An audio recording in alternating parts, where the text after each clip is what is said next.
नमस्कार दोस्तों, मैं हूं दीपक सिंह, दैनिक सवेरा समाचार से। नए वर्ष की शुरुआत से ही, नया साल जैसे ही शुरू हुआ है वैसे ही ऐसी न्यूज आना सामने शुरू हुई हैं जिसे देखकर सभी लोग अचंभित हैं।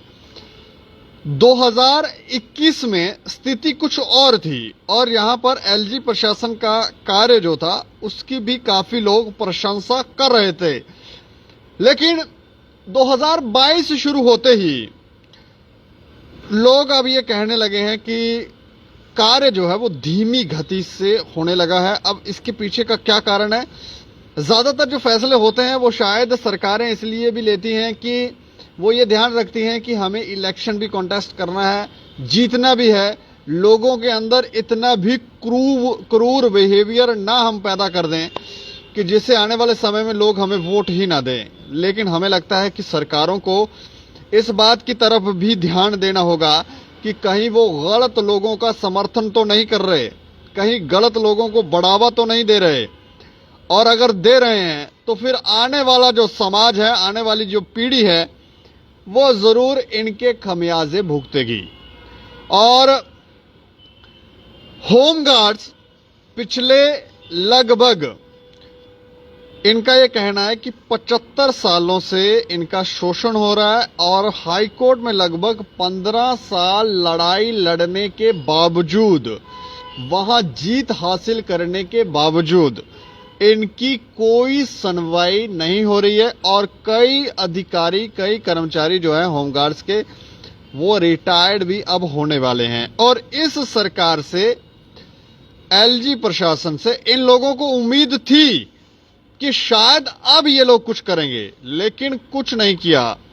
इससे पहले हमने होमगार्ड्स की जब खबर की थी तो तब आपको बताया था कि ये लोग एक कैंपेन चला रहे हैं जिसमें ये प्रधानमंत्री को, राष्ट्रपति को और गृह मंत्री को पत्र लिख रहे हैं, लेटर लिख रहे हैं और एक इस तरह का एक कैंपेन चला रहे हैं। और अब हम आपको बताएं तो लगभग जो इन्होंने हमें जानकारी दी है तो उसके मुताबिक लगभग 15 लाख लेटर्स जो हैं वो लिख लिए गए हैं। लेकिन क्या इनको गवर्नमेंट की तरफ से कोई आउटपुट आया? एक और बात मैं आपके ध्यान में लाना चाहूंगा होमगार्ड से हटकर, क्योंकि हम रोजमर्रा खबरें करते हैं और हमारी खबरों के ऊपर इम्पैक्ट भी होता है। उसका जब इम्पैक्ट होता है तो लोग उससे संतुष्ट भी होते हैं, खुश भी होते हैं। और कई अधिकारी जो हैं, क्योंकि अगर गलत करेंगे तो उनको हैरासमेंट भी होती है, वो क्योंकि गलत करेंगे तो उसका खमियाजा भुगतना पड़ेगा। लेकिन पिछले कुछ समय से रवैया थोड़ा ढीला लगता है, लोग भी यही कहते हैं और हमको भी थोड़ा सा देखने में मिला कि उस तरह का इम्पैक्ट आजकल आ नहीं रहा है। इसके पीछे कारण क्या है ये तो वही जाने, लेकिन इसके ऊपर हम बात करेंगे। जो होमगार्ड की हम बात कर रहे थे उसके ऊपर बात करेंगे। बात करने के लिए हमारे साथ हैं मैडम कमला शर्मा, और यही बता सकती हैं कि क्या इनकी कैंपेन का कोई असर हुआ है, कहीं कोई बात इनसे आकर की गई है या नहीं। अच्छा मैम, आपका बहुत बहुत स्वागत है। सबसे पहले दीपक जी, मैं आपका और आपके चैनल का धन्यवाद करती हूँ कि मीडिया ही चौथा स्तंभ है जो एक गरीब लोगों की आवाज एक मसीहा बन के ऊपर उठाते हैं। लेकिन मैं कहना चाहती हूँ कि सरफरोशी की एक ही तमन्ना है अब दिल में कि बाजियों में दम है कि कातिले कितना है, कि उसको हमने अब इसको किस मंजिल तक पहुँचाना है। हमारे अब हम सरफरोशी की तमन्ना अब हमारे दिल में है, देखना है जोर कितना बाजुए का कातिले है। हाँ जी, हाँ। कि यही हमारा लास्ट अब यही हथियार है। एक तो हमने देखो बड़ा, मुझे लगता है इन शब्दों का उपयोग तब किया जाता है जब कोई जंग जीतनी हो, लड़ाई करनी हो, तब एक जोशीला इस तरह की बातें जो है वो की जाती हैं ताकि सभी में जोश भर जाए। तो ये आप इस तरह के शब्दों का क्यों इस्तेमाल कर रहे हैं? भाई हमने अब जो जंग हारनी थोड़ा है, जंग तो हमने जीती है, जीतना है। मैं बोलती हूँ कि जो पहले भूतपूर्व सरकारें थी ना, उन्होंने तो शोषण किया ही किया है। तो अब हमारी जो अभी सरकारें हैं वर्तमान में, तो मैं माननीय प्रधानमंत्री जी को सबसे पहले मैं नमस्कार भी करती हूँ और उनके काम का जो पूरे वर्ल्ड में एक अच्छे और गुड नेता है वो भी। और साथ में मैं उनको ये भी कहना चाहती हूँ कि सर आपने 2014 में वादा किया था कि आपकी सरकार में ही हमारा जो सुप्रीम कोर्ट का ऑर्डर था 3 मार्च 2015 में आया था, क्योंकि यही सरकार थी। अगर पिछली सरकारें होती तो हम उनसे भी लड़के लेते थे। कुछ लोग बोलते हैं ना पिछली सरकारों ने, तो मैं ये कहना नहीं चाहती हूँ कि हमारे प्रधानमंत्री है जो वो देश के लिए बहुत कुछ कर रहे हैं। नहीं कर रहे हैं तो हमारी नालायक सरकारें जो है वो जम्मू कश्मीर की है। नहीं, मैं आपसे ये जानना चाह रहा हूँ, कैंपेन में कितने पत्र अभी तक आप प्रधानमंत्री, गृह मंत्री और हमारे राष्ट्रपति को लिख चुके हैं? सर जो हमारा पत्र का कैंपेनिंग शुरू हुई है, जे ऑल ओवर इंडिया में जितना हमारा 8 लाख होमगार्ड है पूरा इंडिया में, तो ये 5 लाख के करीब जो पीएम मोदी जी को, 5 लाख हमारे राष्ट्रपति जी को, 5 लाख हमारे गृह मंत्री जी को, 5-5 लाख 15 लाख के करीब पहुंच गया। अभी जी 15 फरवरी तक हमने इसका टाइम बढ़ाया गया है, क्योंकि कुछ पत्थर जो लोग हैं बेचारे गांव में, पहाड़ी एरियों में जहां पे बर्फ पड़ी हुई है, जहां के पे पोस्ट ऑफिस की सुविधा नहीं है, जहां कुछ, तो इसके लिए हमने पहले रखा था इसका टाइम 15 जनवरी तक, लेकिन इसको 15 फरवरी तक एक्सटेंड किया गया है कि हमने तो एक पीसफुल तरीके से उनको कैंपेनिंग के थ्रू पत्रचार के, जो हमारे राष्ट्रीय एक बहुत अच्छे माने हुए सुलझे हुए राष्ट्रीय लेवल के नेशनल मजदूर संघ के भारतीय जनता पार्टी के संत प्रकाश जाटव जी है, बहुत ही अच्छे, मैं बोलती हूँ एक भगवान रूपी हमें वो इंसान मिले हुए। देखो हम कहाँ बैठे हैं तो कहाँ पे, तो मैं अपने ऑल ओवर इंडिया में भी हाथ जोड़ के यही विनती करूंगी, जितने भी हमारे होमगार्ड है उनसे यही कहूंगी कि ज्यादा से ज्यादा पत्र लिखें, अपने घर परिवार जिनके रह गए हैं वो सभी लिखें कि हमारी आवाज है जो माननीय प्रधानमंत्री तक पहुंची, क्योंकि हम का यही तरीका है कि हम अपनी आवाज कैसे उनके तक स्पीड पोस्ट करके रजिस्ट्री करके पहुंचा सकते हैं। क्योंकि जो हमारी एडमिनिस्ट्रेशन है वो केंद्र को लिखेगी, केंद्र राज्यों को लिखेगी। जब पूरी उम्र हमने देखते हुए दीपक जी, हमने 15 साल हाई कोर्ट में लड़ा, सुप्रीम कोर्ट में 3 मार्च 2015 में जो फैसला आया था, और माननीय प्रधानमंत्री जी 2014 में हमारे उधमपुर में आए थे, लेकिन 7 साल जे भी बीत गए हैं, हमारी वर्तमान सरकार ही है, तो अब कितने सरकारें आएगी तो कितनी जाएगी। हमें अब मोदी जी से यही अपील है कि क्या एक दुख गरीब लाचार होमगार्ड का दर्द आप सुनोगे, इनके एक्ट में आप संशोधन करोगे। अगर राज्य में अंडोवार निकोबार है, पौंडीचेरी है, क्या वो भारत के अंग से कोई बाहर है? वो भी तो भारत का ही हिस्सा है ना, इससे तो लादा नहीं है। क्या उनका कानून और इनका कानून में कोई फर्क है? कानून तो एक ही है। अगर वो परमानेंट हो सकती है हमारी होमगार्ड, तो हमारे क्यों नहीं। और दीपक जी, सबसे पहले तो मैं ये बताती हूँ कि जम्मू कश्मीर के अंदर सबसे पहले तो 2 बटालियन होमगार्ड की जो परमानेंट हुई थी, जो हुई थी 89 में 2 बटालियन परमानेंट हुई है। तो जो उसके बाद जो लोग हैं आज तक इन्होंने परमानेंट नहीं किए हैं। और अगर उनको जो लोग हमारे तभी आए थे इस होमगार्ड में कि सरकार ने उनको परमानेंट किया, तो इनको भी जे थोड़ा पता है। जो बोलते हैं इनके एक्ट में आप जब आओगे किसी को बोलेंगे ज्वाइनिंग करो, वो ज्वाइनिंग कर लेगा। भर्ती करते हो आप पुलिस की तरह, ग्राउंड पास करते हो, मेडिकल करते हो, वेरिफिकेशन करते हो, हर चीज हमारा आप टर्न आउट देखते हो, हर चीज परेड कर रहे हैं। आप 26 जनवरी की परेडें हर डिस्ट्रिक्ट में हमारे लोग परेड कर रहे हैं, हर डिस्ट्रिक्ट में, क्योंकि हम आजाद हिंदुस्तान में हैं, लेकिन गुलाम है तो होमगार्ड है भारत में। आजाद हिंदुस्तान के अंदर और पूरे इंडिया की जो होमगार्ड है वो आज भी गुलाम है। वो उनको आजादी के हथियार आज तक नहीं मिले हैं, क्योंकि हम वेपन ट्रेनिंग करते हैं, हम पैरामिलिट्री के साथ ड्यूटी करते हैं, हम कमांडो के साथ ड्यूटी करते हैं, हम जितनी भी बॉर्डर सिक्योरिटी फोर्स है उनके साथ ड्यूटी करते हैं, चाहे वो इलेक्शन ड्यूटी है, चाहे वो यात्रा ड्यूटी है, चाहे वो अभी कोविड ही आया, देखो हमें माननीय प्रधानमंत्री जी ने फ्रंट वॉरियर का दर्जा दिया था, लेकिन फ्रंट वॉरियर का दर्जा देके आपने क्या किया? आधे तो ज्यादा लोग आपने घरों में बिठा दिया, डिसंगेज कर दिया उन लोगों को। चलो आगे भी ब्रेक होती थी 6 साल के बाद, वो 1 हफ्ते के अंदर वापस आएगा, लेकिन अब 1 साल 7-7 8-8 महीने हो गया है। तो इसके लिए मैं अभी पिछले दिनों हमारे चेयरमैन साहब भी आए थे, हम भी गए थे श्रीनगर के, पूरा 2 हफ्ते हम सेक्टर जाते रहते हैं, पूछते रहते हैं। अब कल भी हम गए थे। एक तो सेक्टर जाओ, रोज कोरोना, रोज जाना काम के लिए, तो रोज कोविड टेस्ट करवाओ, रोज कोविड टेस्ट करवाओ। जब आपने वैक्सीन 2-2 बार हमें की है, तो जब वो वैक्सीन आपकी अभी असर नहीं कर रही है, कि हम क्यों करवाएं। ठीक है, जिन वैक्सीनेशन नहीं है उनको आप कोविड टेस्ट करवाओ, सेक्रेटरी तो काम होता तो जाना ही जाना। उसके बावजूद हमने अपने होम सेक्रेटरी को लेटर दिया कि सर ऐसे ऐसे है, जो डिसंगेज लोग हैं, जो बेचारे एक कोई पहले दुकान पे था दीपक जी, जहाँ कोई ऑटो रेडी वगैरह कुछ चलाता था, आज तो कोविड की वजह से सारा देश का ही डिस्टर्ब है, तो उसकी वजह से जो उनको रोजी रोटी, घर में इतनी दिक्कतें हैं, कुछ लोग तो इतने मजबूर हो गए हैं, वो बेचारे बोलते हैं हम मर जाएंगे, रोज फोन कर रहे हैं, रोज कुछ सरकारें सुनती नहीं। देखो पिछले दिने हमारे कमांडेंट साहब ने भी, जो श्रीनगर के कमांडेंट है, उन्होंने बहुत अच्छा मीडिया में भी बोला कि मैं उनको भी सैल्यूट करती हूँ कि बहुत अच्छा उन्होंने इंटरव्यू दिया है, डिबेट की है। उन्होंने भी बोला कि हमें भी इनका दुख है, कि हमें भी इनका दुख है, जो लोग बहुत ड्यूटी करते हैं और इन्होंने कोविड में हमें इनकी जो रोल इन्होंने अदा किया है, तो मैं बोलता हूँ कि एक बेस्ट ड्यूटी की है। इनकी जो सैलरी है बढ़नी चाहिए, इनको पूरा रेगुलर करना चाहिए, और इनके कोई हमसे मांगे तो मैं इनके फेवर में ही दूंगा सारा कुछ। उन्होंने बहुत अच्छा, तो ठीक है, उनके हाथ में तो है नहीं है, जो उनके हाथ में वो कर सकते हैं।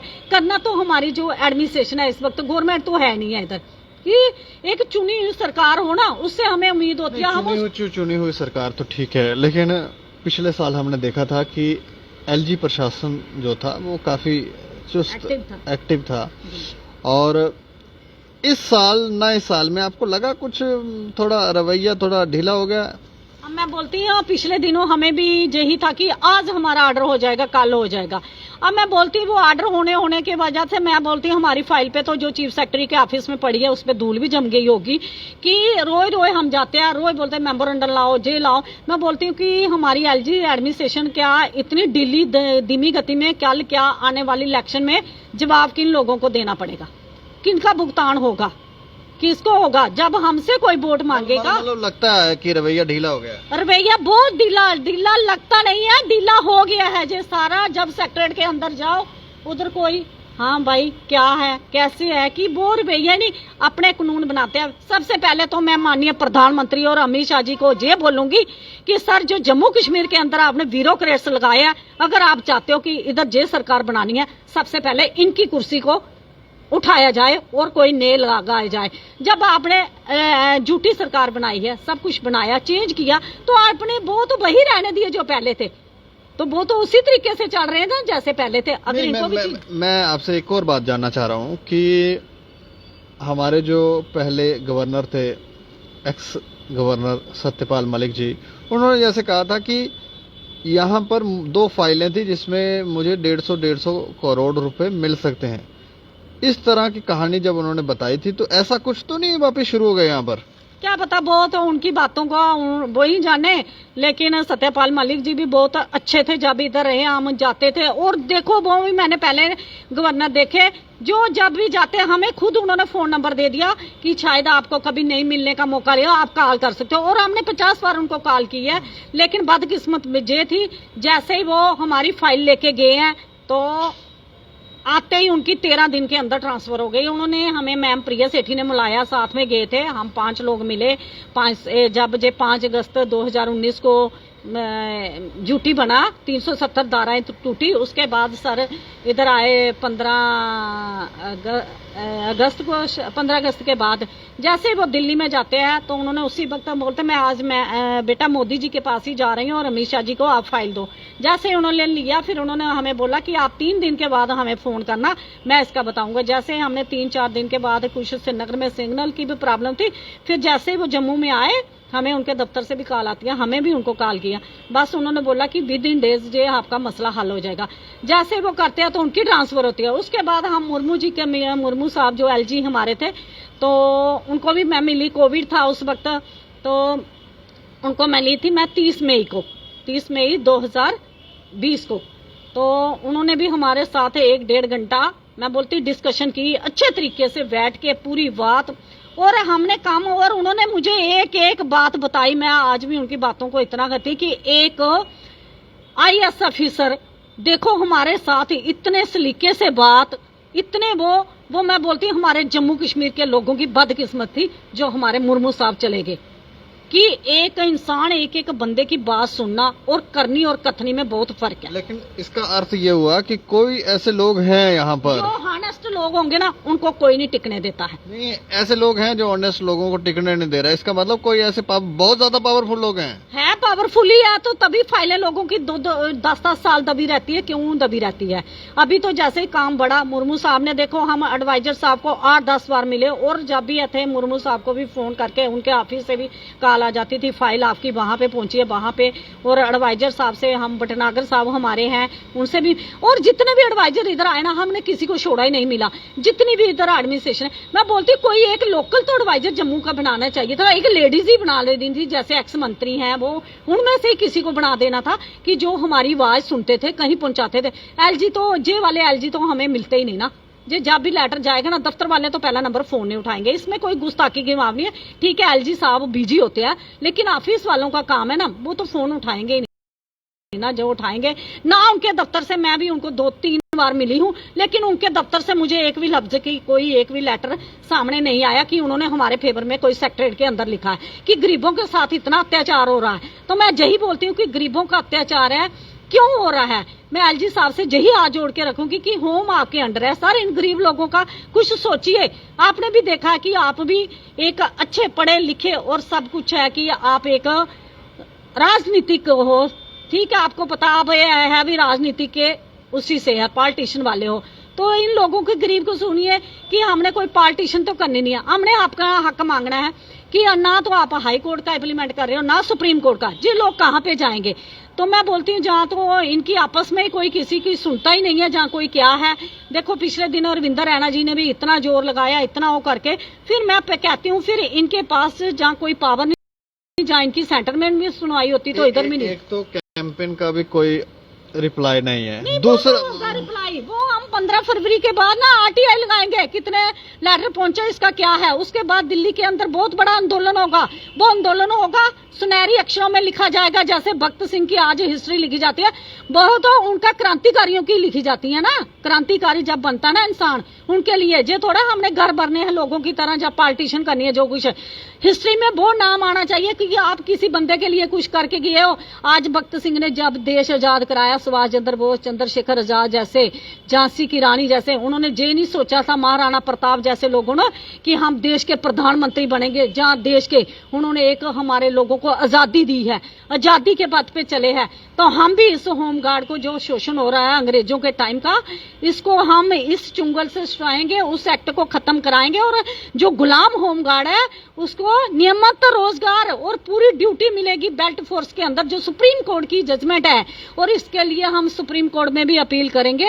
ये तो केस हमारा अब सुप्रीम कोर्ट में जाएगा, क्योंकि दफ्तर में हमारे दफ्तर वाले, देखो दफ्तर वाले क्या करेंगे, हमारे डीजी साहब भी हमारी सपोर्ट करते हैं, सेक्रेटरीट में मीटिंग कर रहे हैं, एडीजी साहब भी आए हैं, लेकिन जो छोटे होते हैं ना वो नहीं करते। वो बोलते हैं हम अपने बंदों को लगाओ तो इनको निकालो, अपने बंदों को। मैं जे भी गवर्नमेंट को, अभी मैंने होम सेक्रेटरी को लेटर भी लिख के दिया है अपनी एसोसिएशन की तरफ से सारा, कि सारा आप एक सन्याटी बनाइए। सर भी बोल रहे थे आप ही बताओ कि इस मसले से, मैंने बोला सर अगर बोझ पड़ रहा है आपके ऊपर तो आप, जैसे बाकी स्टेटों में देखो, चंडीगढ़ ड्यूटी है, ड्यूटी में भी उन्होंने 5 साल का पीरियड रखा है, जिसका अच्छा 5 साल की ड्यूटी अच्छी है, अच्छा परफॉर्म है, आप उसको बताते चलो। अगर आपने एसपीओ का भी आपने कैटेगरी बनाई हुई है तो आप हमारी भी बनाओ। हम बोलते हैं आप 5 साल, आप 10 साल का पीरियड रखिए, 10 साल, 15 साल, 20 साल, 25 साल, उस हिसाब से आप कैटेगरी बनाइए। कल में कोई मर जाता है, कुछ होता है, उसके परिवार को क्या देते हो, उसको क्या इंसाफ मिल रहा है? आप एक तो जो लोग डिसंगेज है उनको वापस में, वो बेचारे दफ्तरों के चक्कर खा रहे हैं, कल वो कहीं जाएंगे कोर्ट में, फिर आप बोलेंगे कोर्ट में जा रहे हैं ये है, तो जब उनको कहीं सहारा नहीं मिलेगा वो तो जाएंगे ना। और वो जाएंगे भी हाई कोर्ट में नहीं जाएंगे, वो जाएंगे तो अब सुप्रीम कोर्ट में जाएंगे। जो मैं डिपार्टमेंट को, एडमिनिस्ट्रेशन को सामने बोलूंगी कि मैंने उनको खुद बोल दिया, हम अब हमारा जो भी कार्रवाई होगी ना वो लीगल होगी, इलीगल कोई नहीं होगी। ना हम प्रोटेस्ट करेंगे, ना धरना देंगे, ना कुछ। धरना देंगे तो एक ही देंगे जैसे किसानों ने दिया ना, कि वर्तमान की सरकार है वो तब झुकती है जब उनको दम लगता है कि इकट्ठे हो गया। तो ये 8 लाख का होमगार्ड का जो पूरे हिंदुस्तान में, और जितना इनका परिवार है, ये सारे इकट्ठे होंगे और दिल्ली के अंदर ये बहुत बड़ा प्रोटेस्ट होगा कि 15 फरवरी के बाद ही ये सर, पहले हम आरटीआई लगाएंगे कि इसका कितना पत्राचार आपके पास हुआ, कितना पहुंचा और कितना। और माननीय मैं अपने जो हमारे होम सेक्रेटरी साहब हैं उनसे भी एक अपील करती हूँ, सर जो मैंने आपको 29 दिसंबर को भी लेटर दिया था कि आपने बोला 1 हफ्ते के अंदर जे वापस आएंगे, जे वाले लोग जो डिसंगेज किए हुए हैं, तो सर ने बोला कि बहुत जल्दी, मेरे पास रिटर्न है, सारा कुछ है, उसका मीटिंग भी हुई है, उस पर मीटिंग हुई है होम सेक्रेटरी साहब ने। मैं नहीं बोलूंगी होम सेक्रेटरी पूरे फुल फ्लैट हमारी सपोर्ट में है और सभी की बात बड़े अच्छे ढंग से, उनका मैंने रुपया जो देखा ना पहले से इस वक्त बहुत बेहतर है। उसके बाद मैं डिप्टी सेक्रेटरी, अंडर सेक्रेटरी, जितना भी हमारा, हमने तो जिनसे काम है उनको ही मिलेंगे, बाकी लोगों को थोड़ा मिलना है। और उन्होंने ये भी बोला कि सर एक तो आप हमें बताएं राउंड फिगर में होमगार्ड जम्मू कश्मीर के अंदर इस वक्त कितनी है, और 92 से लेके आज तक आपने कितने होमगार्ड हैं जो पुराने हैं, और जो आपकी सरकार ने अभी दिसंबर में कोविड में कितने होमगार्डों ने ज्वाइन किया है, पुराने को आपने निकाला। रजौरी में अभी कम से कम 30 बंदे लगाए हैं, वो किसकी अथॉरिटी से निकले, आपने कोई नोटिफिकेशन निकाला। जम्मू के अंदर 10 बंदे लगे हैं, उधमपुर के अंदर लगे हैं, कठुआ के अंदर लगे हैं, श्रीनगर के अंदर लगे हैं, पुंछ में, हर जगह पे लग रहे हैं, किश्तवाड़ में लग रहे हैं, हर जगह पे। वो किसकी परमिशन से लगे हैं? जब हमारे होम सेक्रेटरी, हमारे डीजी साहब है, उन्होंने कोई नोटिफिकेशन नहीं निकाला कि हम नए लोगों को लगाएंगे तो पुराने लोगों को बाहर। अगर आपके पास 6 साल की अथॉरिटी थी कि 6 साल के बाद हम इनको लेंगे नहीं, चाहे आप रीइंगेज करते थे तो आते तो वो बार से 25 साल दिया। आज आप 25 साल के बाद आपके पास कोई ऐसी अथॉरिटी नहीं है। कोर्ट भी इनको पूछेगा जिस होमगार्ड ने आपके साथ क्या आज शोषण कर रहे हो, क्या आज ठेके पे काम कर रहे हैं आप? अपनी सरकारें जो आप 5 साल के लिए एमएलए मंत्री आता, उसकी सैलरी बढ़ जाती है, उसकी पेंशन लग जाती है। होमगार्ड वाला क्या बोलते हैं आपकी 25 साल जाके तो बिना उसके जाएंगे। अगर 6 साल की पॉलिसी थी, आपने 25 साल उसको क्यों दिए हैं? यही को क्वेश्चन हम सुप्रीम कोर्ट में करेंगे कि 25 साल आपने क्यों दिए। अगर 6 साल का पीरियड है, आप जो नए लोग आ रहे हैं उसको 6 साल के बाद आप मत लो। 6 साल का पीरियड है, उनसे आप साइन करवा दो कि हमने 6 साल के बाद आपको नहीं लेना। वो बेचारे और कहीं काम करें, वो होमगार्ड में नहीं आए। उनका परिवार सोचता है ये बेचारे ड्यूटी पे जा रहे हैं, सब कुछ हो रहा है। तो इतनी महंगाई के दौरान मैं बोला ना, कुछ लोग तो कोरोना की बेहेव में मर जाएंगे, कुछ भूख से मर जाएंगे, जो बेचारे बच जाएंगे वो कर्ज में मर जाएंगे, वो कर्जे से मर जाएंगे। मरना तो हर हाल मीडियम तबके को मारना ही मारना, तो वो मर जाएगा। क्योंकि अंत में ये सारी चर्चा का निष्कर्ष क्या है कि अब आप आंदोलन की तरफ बढ़ रहे हैं? हाँ, ये हमारा जो आंदोलन है ये हमारा बहुत तेजी से बढ़ेगा। हमने पीसफुल है, एज मैंने बोला ना, लीगल, उसमें हमारे जो आंदोलन होगा, हमारे संत प्रकाश जाटव जी भी होंगे, हमारे सुप्रीम कोर्ट के जो रिटायर जज होंगे वो भी होंगे, जो सुप्रीम कोर्ट के रिटायर्ड वकील होंगे वो भी होंगे, जो बड़ी बड़ी सोसाइटियों के लोग। जे धरना एक हिस्ट्री में आएगा, जे हम किसानों वाला धरना नहीं करेंगे, जे हम अब भगत सिंह झांसी की रानी बनना है। मैंने क्या बोला, सरफरोशी की एक ही तमन्ना है, अब हमें कुछ करके जाना है। मरना तो रोज है, इनकी गोली से मरने से बेहतर है कि देश के लिए कुछ करके जाओ, जो कल उनका परिवार, जो गरीब होमगार्ड है उनका परिवार भी कुछ नाम लेगा। मैं अपने भाइयों को यही बोल रही हूँ, जिनके पत्थर रह गया वो जल्दी से जल्दी सभी पत्थर चाय का जो कंपनी हमारी है वो सारे हिंदुस्तान के लोग लिखे, और जितनी भी हिंदुस्तान की होमगार्ड की महिलाएं हैं वो सारी अब कफन बांध के सिर पे, तो अब आगे चले अपने भाइयों का साथ देने के लिए। ये नहीं है कि झांसी की रानी अपना एक बच्चा पीठ पे बांध के अकेले अंग्रेजों के साथ युद्ध में जीती थी ना, लड़ी थी, तो हम क्या इतनी महिलाएं हैं कि हाथ, महिला शक्ति जो होती है ना, वो एक, मैं बोलती हूँ हम दुर्गा भी है, तो एक चंडी का रूप भी बन के इस सरकार को अगर ध्वस्त करना होगा, जहां तो हम लेके आएंगे, जहां हम कुछ बिल्कुल होमगार्ड को खत्म करके आएंगे। ये हमें उम्मीद है हमारे मोदी जी इसका जरूर जो संशोधन है पार्लियामेंट के अंदर करेंगे, और बहुत जल्दी करेंगे, और हमारे माननीय गृह मंत्री भी इसको करेंगे। क्योंकि हमारे जो इधर की एडमिनिस्ट्रेशन है, जो हमारे नेतागण है, जो भी है, वो हमारी आवाज एडमिनिस्ट्रेशन, देखो मैं आज ही आपको न्यूज बताती, परसों की जो राजस्थान में इस वक्त प्रोटेस्ट चल रहा था, उनकी सरकार ने अब उनको बुला के मंत्रियों को, जो उनके साथ घोटाले करते थे, डीजी तक सभी सस्पेंड हो रहे हैं। वो देखना आप उसमें बहुत जल्दी, जे अगर उनमें दम था ना तो उन्होंने लिया, तो जे हम भी लेंगे, पूरा हिंदुस्तान लेगा। पूरे हिंदुस्तान में एक ही कानून होगा, एक ही सैलरी होगी, जो कि एक कांस्टेबल की सैलरी है वही होगी। ये थोड़ा है कि आप पूरी उम्र बेल्ट बांधेंगे, ट्रेनिंग करेंगे, ड्यूटी करेंगे, घर जाएंगे खाली हाथ जाएंगे। क्यों जाएंगे खाली हाथ? आपके मंत्री की जो सुप्रीम कोर्ट बार बार करता है कि इनकी भी 5 साल के साथ आप इनकी भी बंद करें पेंशन, जो हवाई सेवाएं जो इनको बंगले दिए हैं। गरीब एक अपनी मेहनत करता है, उसको आप बाहर निकालते हो, जो आपकी वो करता है तो उसको आप सब कुछ लगा रहे हो। क्योंकि जो कानून है देश के अंदर, जो कानून को बदलना है हमने, कानून को बदलने की जरूरत है। हमारे जम्मू कश्मीर में सबसे ज्यादा है, क्योंकि इधर तो किसी की सुनवाई है ही नहीं है, कि कोई सुनता नहीं। हम बोलते हैं कि चुनी हुई सरकार आए, कोई भी सरकार आए, लेकिन चुनी हुई सरकार आए जिससे जो लोगों को उम्मीद हो। आज देखो आप कौन सा प्रोटेस्ट नहीं, पीडीडी वाले हैं, एनएचएमएम वाले हैं, पीएचई वाले हैं, आशा वर्कर, आंगनवाड़ी, कौन सा डिपार्टमेंट है, क्लैरिकल वाले हैं, कोई भी है, सारे बेचारे रोडों पे आए हुए हैं। चाहे रेवेन्यू डिपार्टमेंट है, कुछ भी है, सारे यही है कि जब तक ड्यूटी बना हम लोगों के जैसे पहले थे, आज भी अगर आपने ड्यूटी बनाया 370 तोड़ा, अगर मिनिमम वेजेस एक्ट नहीं लागू हुआ, हमारे माननीय गृह मंत्री जी आए थे, आपने सभी ने सुना था, मीडिया में बोल के गए थे कि हमने 18,500 रुपया जम्मू कश्मीर की सलाह ले रहे, हमें तो मिला नहीं। 18,500 रुपया कहाँ पे है, किसको मिल रहा है? तो यही है जी, कागजों में ही रहता है, जहाँ की ग्राउंड लेवल पे भी कुछ आता है। तो मैं यही माननीय प्रधानमंत्री जी को एक ही अपील करूंगी, सर मैं आपको ही अपील कर सकती हूँ। आप बोलते हैं देश की बेटियों का सम्मान करते हैं हमारे प्रधानमंत्री, तो मैं भी एक देश की बेटी हूँ, माननीय प्रधानमंत्री जी को, कि हमारी बेटियों की जो जम्मू कश्मीर की होमगार्ड है, जहाँ ऑल ओवर इंडिया की जो होमगार्ड है, उसकी देश की बेटियों की आवाज कब सुनेंगे? जब हम दिल्ली पार्लियामेंट के सामने धरना देंगे, जहाँ जंतर मंतर पे इंडिया। अब मैं एक मैसेज ये भी दूंगी, हमारी 26 जनवरी आ रही है, आजाद हुए हैं हम, तो 26 जनवरी पे जब इंडिया गेट पे ही होती है ना 26 जनवरी, तो हमें ये उम्मीद है कि हमारे प्रधानमंत्री जो इतना लेटर गया हुआ है, इतना पत्रचार की, क्या उसके लिए कुछ 2 शब्द इन होमगार्ड के लिए बोलेंगे? अगर हम सुन रहे हैं उन्होंने हेल्थ स्वास्थ्य कर्मचारियों को, और जो सारी मैं बोलती हूँ जो सफाई कर्मचारी हैं, आशा वर्कर है, उनको बुलाया गया है उधर स्पेशल। क्या जो होम गार्ड थी जिन्होंने फ्रंट वॉरियर बन के, क्या आपने उनका भी कोई नुमाइंदा उधर तक बुलाया? उन लोगों को बुलाया है? उनकी बात भी तो सुनिए ना। जब हमने इतना पत्रचार, इतना सब कुछ कर रहे हैं, तो उनको आपने 26 जनवरी पे कौन सा इनविटेशन दिया? उनके लिए क्या बनाया? हमारी एक ही उम्मीद है, जट संत जट जो एक भगवान की तरह हमारे लिए जरिया बन के आया, हम उनको भी सल्यूट करते हैं। स्पेशल मैं जम्मू कश्मीर की होमगार्ड से, और सबसे पहले जम्मू कश्मीर की होमगार्ड ही उनको मिली थी, और उनसे कॉन्टेक्ट हुआ। वो तो हमारे साथ कंधे से कंधा मिला के खड़े हैं, हम भी उनके साथ खड़े हैं, लेकिन होमगार्ड को इंसाफ भी मिलेगा और इनको कर्मचारी का दर्जा भी मिलेगा। और दीपक जी, हमारे एक्ट में ये भी है कि जो 3 साल होमगार्ड की सर्विस करता है उसको 4th क्लास का आप दर्जा दे सकते हो।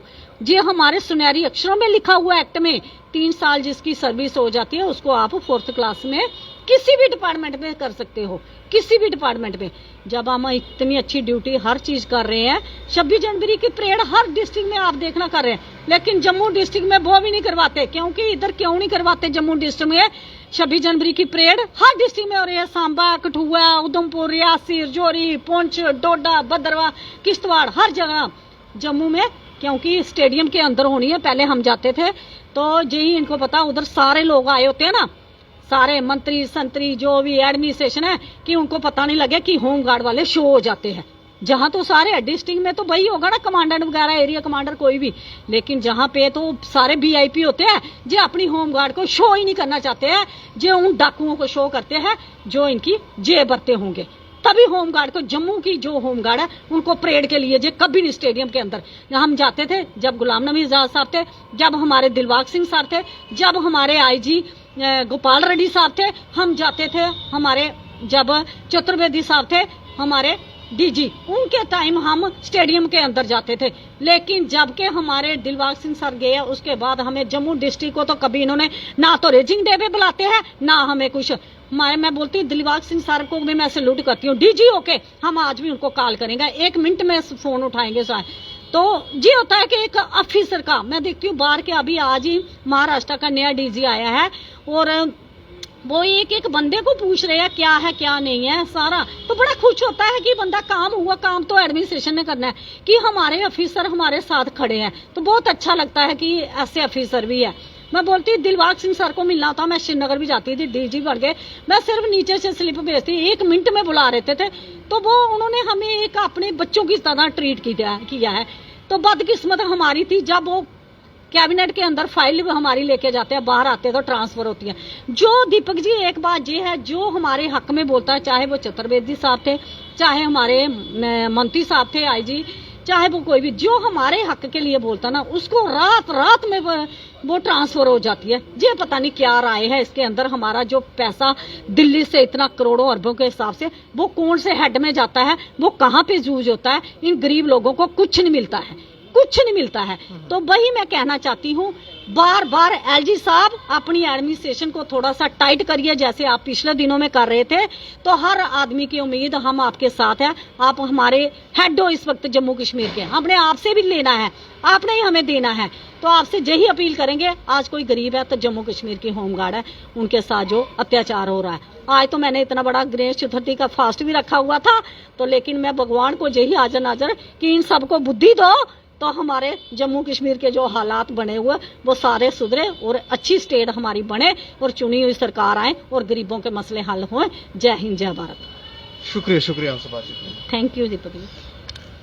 तो इनका ये कहना है कि 75 साल से इनका शोषण हो रहा है और इस प्रशासन से, एलजी प्रशासन से इन्हें उम्मीद थी, लेकिन ये उम्मीद भी धूमिल होती हुई दिख रही है। इन्होंने कैंपेन भी शुरू किया लेकिन रिस्पॉन्स नहीं है और अब इनको आरटीआई से रिप्लाई लेना पड़ेगा। ये विडंबना है कि आरटीआई से रिप्लाई लेना पड़ेगा, रिप्लाई तो होना चाहिए था। और दूसरा, ये आंदोलन की तरफ बढ़ रहे हैं, सुप्रीम कोर्ट की तरफ भी ये उसकी तरफ भी जाने की कोशिश कर रहे हैं। और ये कब तक, पहले भी ये कोर्टों में लड़ते रहे, अब भी ये लड़ते रहेंगे, ना जाने कितने साल तक लड़ते रहेंगे। तो ये तो हमें लगता है रिटायर्ड होकर चले ही जाएंगे। इनका कोई इशू जो है रिजॉल्व करने वाली गवर्नमेंट हमें दिखती नहीं है। कोई भी चाहे गवर्नमेंट हो, वो नहीं रिजॉल्व करेगी। शायद इसके पीछे कोई ऐसे लोग हैं, कोई ऐसे पावरफुल लोग हैं जो नहीं चाहते कि इनका सल्यूशन, इनके इशू का सल्यूशन हो। इसके ऊपर हमें लगता है कि आप लोग भी राय रखें कि आखिर सरकार की मंशा क्या है, या फिर इसके पीछे सरकार को भी चलाने वाले कुछ लोग यहां पर जम्मू कश्मीर के अंदर हैं, उनकी कोई मंशा जो है वो खराब है, जिसकी वजह से ये सारे लोग सरवाइव कर रहे हैं। राय रखें और देखते रहें दैनिक सवेरा समाचार। मुझे और मेरे सहयोगी राजेश लोकोत्रा को दें इजाजत। नमस्कार।